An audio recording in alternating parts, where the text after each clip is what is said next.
Hey, this is Meridith Elliott Powell, and we are a bit early this morning, but it is Saturday. It is time for Sales Logic, the show where we dive into the strategies, discuss those steps, and I am hanging out here with a real trooper, my partner, Mark Hunter, who succumbed to those travel woes. And Mark, tell the group what time you got in last night. Well, my bed finally hit the pillow at 3, and of course the alarm went off at 5:50 to get ready to do Sales Logic with you because I could not cancel because I knew you would be there. And you know what? You do the same thing. So, hey, it happens. Well, we've got a good show planned for today. Going to discuss some really good stuff. So I'm going to play our video and we are going to dive in. Prospect with integrity, we will get customers who have integrity. Integrity is the foundation from which everything is built on. You better understand value. But at the end of the day, sales is a relationship business. It is a people business. It is an emotional business.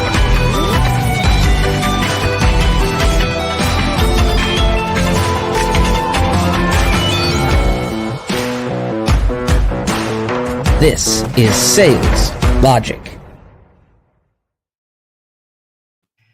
It is a Sales Logic. Again, the show where we dive into the strategies, discuss the steps, everything that you need to know to sell effectively. Mark's going to tell you what is on the agenda for today, but I'm going to give you a heads up as to how the show works. Every week we come to you on Saturday morning. We discuss a hot topic. We start the show with a question from you, the audience. That's right. We want you to be a part of Sales Logic. So if you have a question, something you need answered, just go to saleslogicpodcast.com. We've got a book that we recommend. And last but not least, we have a lightning round. So because we want you to get return on investment from the time you spend with us. So Mark, what are we talking about today? Well, the topic this morning is nurturing a lead that is not quite ready. So that's going to be the topic. We're going to dive into that, but let's first get to the question. The question comes to us from Don in Des Moines. He writes, every year I make a list of clients I want to do business with. I call them my dream clients. These are the ones that are going to take a while to even get in the door, let alone to close the deal. So I was wondering, what's the best way to stay in touch with prospects like this? Ooh, this is a sweet spot, I know, for you. So jump in. Yeah, Don, first of all, I got to commend you on creating that dream list of prospects. I mean, listeners, if you didn't catch that, you really need to. You really need to have a list of people you hope to do business with, because the best customers are going to be the ones that are, let's say, challenging to come over. If a customer signs on too fast, I'm always just a little bit suspicious because they might leave me just that fast. So Don, let's start with the fact of you need to network. You need to connect with these people long before you ever think about, selling them anything. You need to do a little bit of homework and a little bit of research and find out where these people go for information. Where do they go to interact and connect and learn more about their business or make their own connections? In other words, where can you find a casual way to connect with them so that you even get on their radar? See, what Mayor is talking about there is creating that circle of influence that makes you really allows you to arrive in those prospects' mind even before you get there. Now, let's back the bus up a little bit further, because I'll tell you what, these clients, you say they're your dream clients, and you must know something about them. What you need to be doing is saying, what is that information? What are those insights that I can begin sharing with people? In other words, I can begin getting on their radar screen because I'm providing value to them. I would say that, from there, I would connect with them on social media. Look for maybe somebody that who knows them so that you can begin to make that introduction and you can begin to get, connected.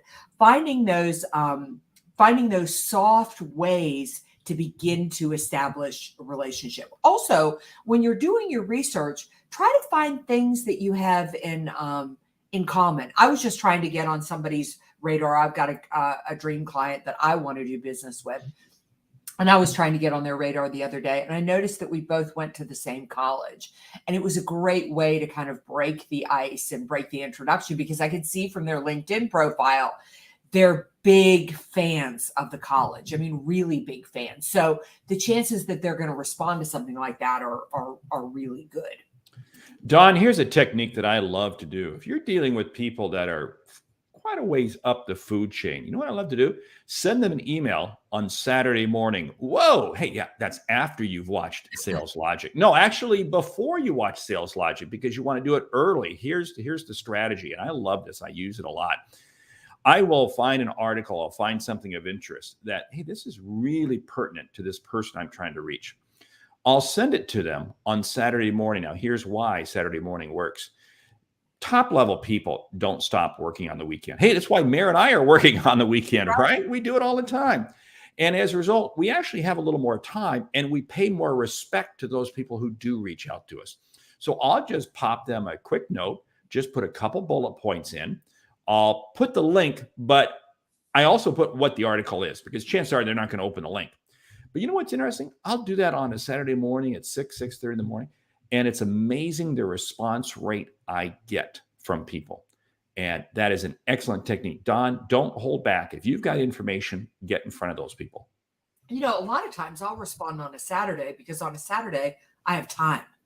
You know, even if it's somebody that I want to respond to, trying to get on my radar on, you know, Monday through Friday, I'm getting so many emails through my inbox, and my schedule is slammed with flights and with meetings, and I just don't have time. So on a Saturday morning, I have a little more time to read an email. I would say too, Don, you need to become some level of an author, whether you write it yourself or whether you have a ghost author. But, a lot of the people that you're trying to get in front of, they read industry magazines, or they follow blogs, or they do podcasts or things like that.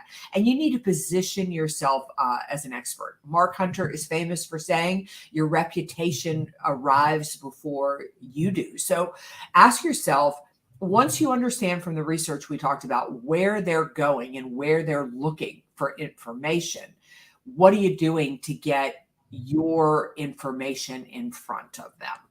And Meridith is known for the sale is made in the follow-up. And what does that mean, Don? You can't sit there and just do one, hey, I'm just going to pop them one message and that's going to be it. No, you have to be continuously getting in front of them. But here's the challenge. If these are your dream clients, I'm really thinking these are some bigger opportunities. So there may be multiple people in these companies that you got to be reaching out to. There may be multiple contacts. You have to be able to spin your web as wide and deep as possible. And it's got to be frequent. In other words, the sale is made in the follow-up. You have to be able to be providing them continuous messages of value and interest to them. It's not about, hey, look at me, buy from me. What you're doing is you're developing them to allow them to see you as a value-added resource they want to have the conversation with. Yeah, I think, Mark, what you're saying is so important, is to realize that, especially with dream clients, this is a long game. It's funny. Yesterday, I had sent an email out to somebody that I hadn't spoken to in a long time. We talked a couple of years ago about me doing something for them, and they'd fallen off my radar. And I happened to be somewhere that just made me think about them. And so I just reached out and said, it's been a while. Here are some things that I'm working on. Would love to hear how you've been since COVID, blah, blah, blah. Well, we just booked a gig for September. I mean, you never know. And so you really do need to stay in touch, but you need to stay in touch in a value add way.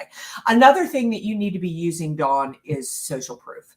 If Mark's never heard of me before, but he's on my dream list, finding somebody who is an equal to Mark, better if I find somebody that Mark might have heard of, that can provide a testimonial for you, gives that person a little bit more reason to call you back.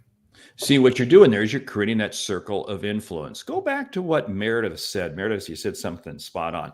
You reached out to that person who you hadn't talked to, and that happened to be on a Friday afternoon.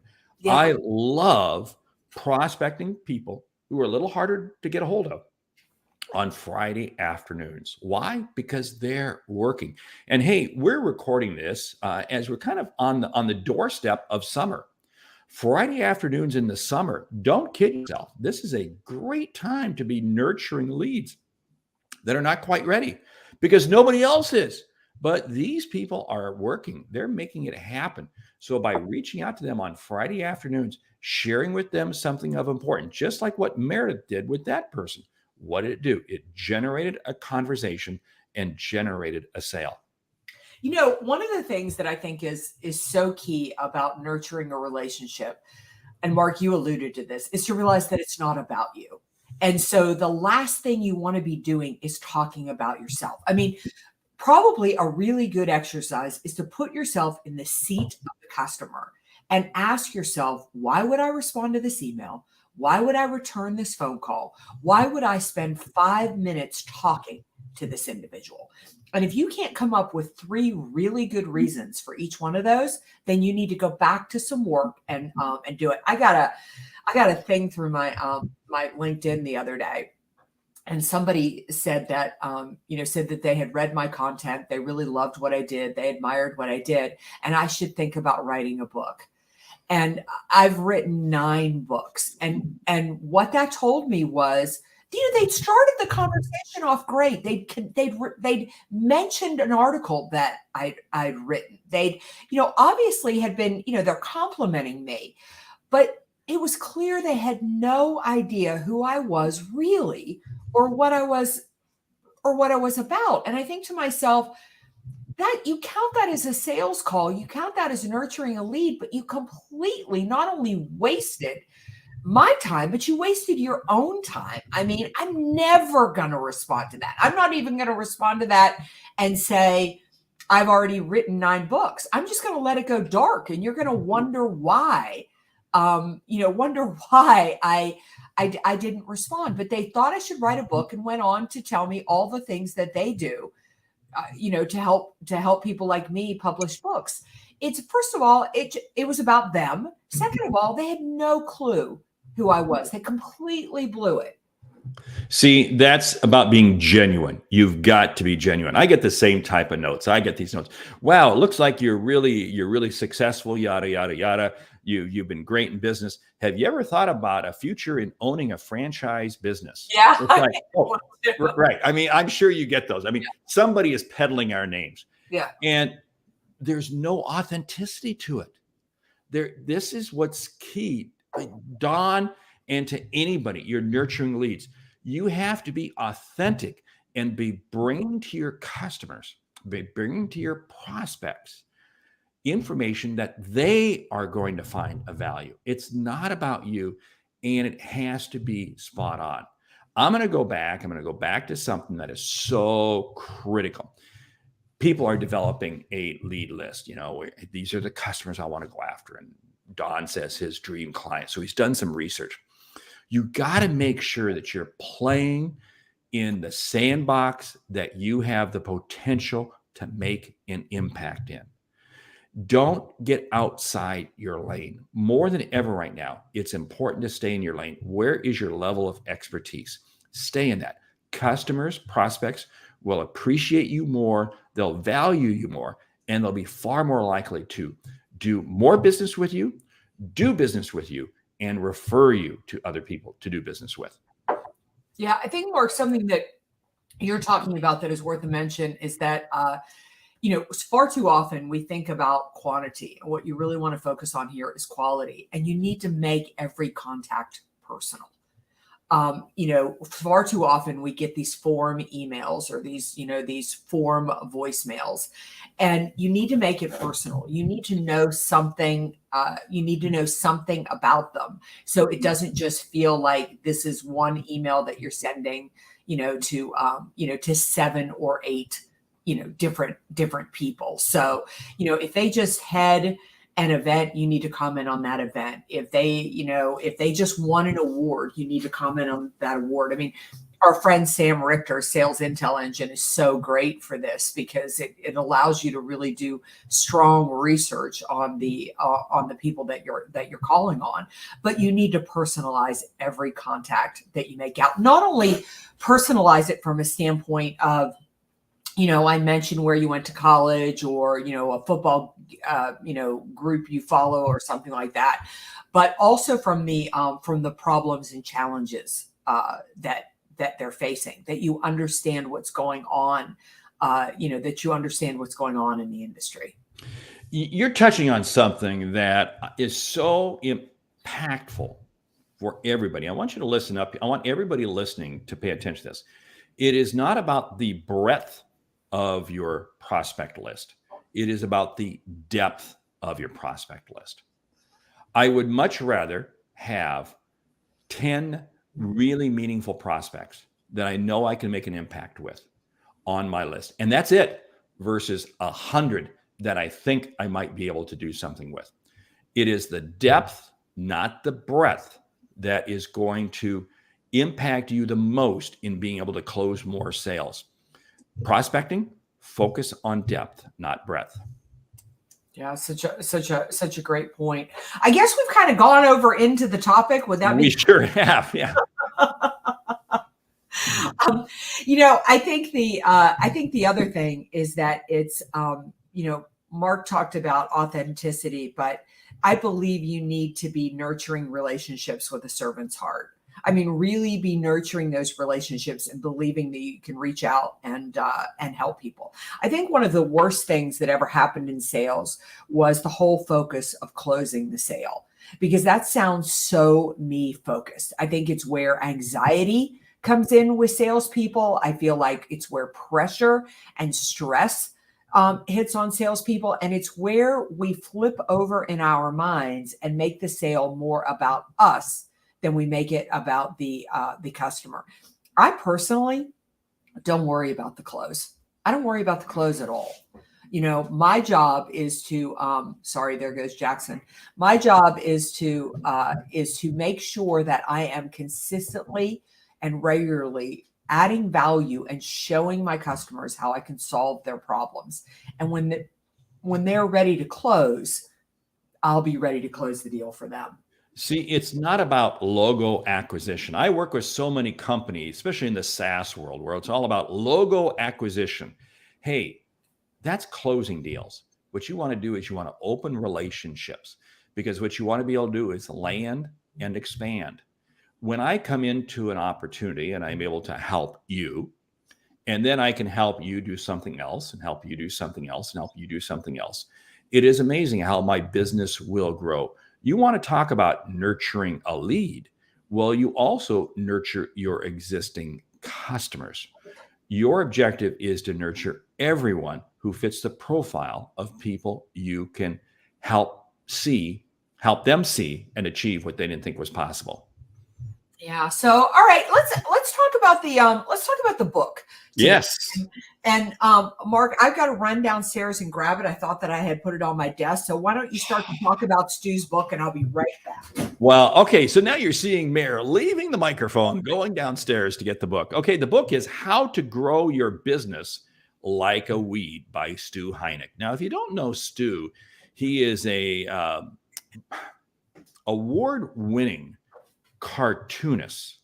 His cartoons have appeared in publications from New Yorker Magazine to Wall Street Journal, et cetera, et cetera. But what he is all about is about creating relationships and staying in front. And he does this in his own business through the cartoons that he creates. But he's crafted this whole strategy.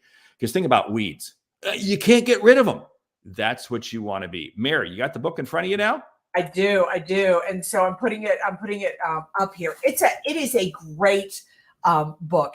First of all, Mark said that Stu is, an award-winning cartoonist. I've got one of his cartoons up behind me back here. But to be a cartoonist for the New Yorker is not your average cartoonist. But this is not only Stu's latest book. It is his latest business strategy. is that he literally studied weeds and why you can never get rid of a weed. Why no matter what you do to a weed, it keeps coming back. And there's so much alignment here with my book, Thriving in Uncertainty, about why some businesses make it through the most difficult times when others don't. And it's I love this book because who ever thought you could learn so much about a weed, and that a weed is really quite fascinating. And it really is fascinating. And there's so much that we can learn from it. So the book is fabulous, but it's truly a movement. And I think that's important, is that this is the type of book that you want to read as a team, and you want to develop your strategy to be aligned with how weeds just keep coming back no matter what, and how they actually, with every obstacle they face, and he does a great job of showing it in this book, they get stronger. They come back stronger every time somebody tries to wipe them out. And remember, the weed we're talking about is not the cannabis type. Yeah. Okay. This is the weed that grows outside in your yard. Okay. So let's get that clear. Anyway, hey, great book, great guy. Always love talking with Stu. Hey, ready for the lightning round? I am ready for the lightning round. Top 10 ways to nurture an existing customer. I would say number one, even though it's an existing customer, do more research on that existing customer. Provide them with insights that are meaningful to them, not you. Get a systematic follow-up system. Don't leave it to chance to remember to follow up. Put yourself on a literal strategy of follow-up. Personalize your follow-ups. These are not about mass follow-ups. It's about one-to-one relationships. Nurture them by sending them some business. If you want to grow your business with them, start by growing their business. Don't be predictable in how and when you reach out to them. That's why I like to use Saturday mornings, Friday afternoons. Use different times that are outside the window, because it gets them realizing that you're thinking of them. Use every medium possible. Do it through social media, do it through email, do it through a phone call, and do it in person. We talk about sharing insights, but make sure it's all about brevity. Because remember, your ultimate goal is you want to get that conversation. If they feel you're a long-winded talker, they're going to be much more cautious in ever having a conversation with you. Keep your correspondence short, brief. Use social proof. Make sure that others that they respect and they admire in the industry have a connection and a relationship with you. And let's build on that. Take those other relationships. Who are other people they're connected with? Make sure you nurture those relationships, because they can come back to help you with them. Hey, why don't you share one more? I'll share one more, and we'll close it down. Yeah, make this, lead it with a servant's heart. Don't worry about closing the deal. Don't worry about pushing them over the edge. Understand they control the cycle. You don't. Stay visible and trust the journey. Don't give up, because remember, you're helping them see and achieve what they didn't think was possible. And that means you need to continue to drip, drip, drip on them. How and when they ultimately become a customer may not necessarily be the timeline that you want, but don't give up on them. So, hey, with that, we need to say thank you for listening to Sales Logic this week. If you like what you hear, subscribe, rate, and review the show on your favorite podcast app. If something we've shared has earned you a single dollar, consider telling a friend about our show.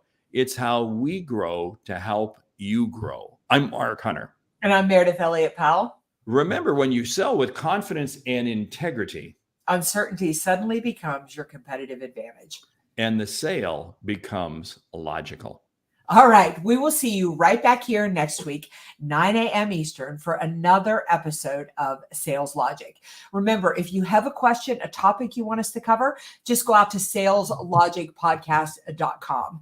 And until then, I hope you have a successful week. You open many doors, you nurture many relationships, and you close a lot of deals. We'll see you next week.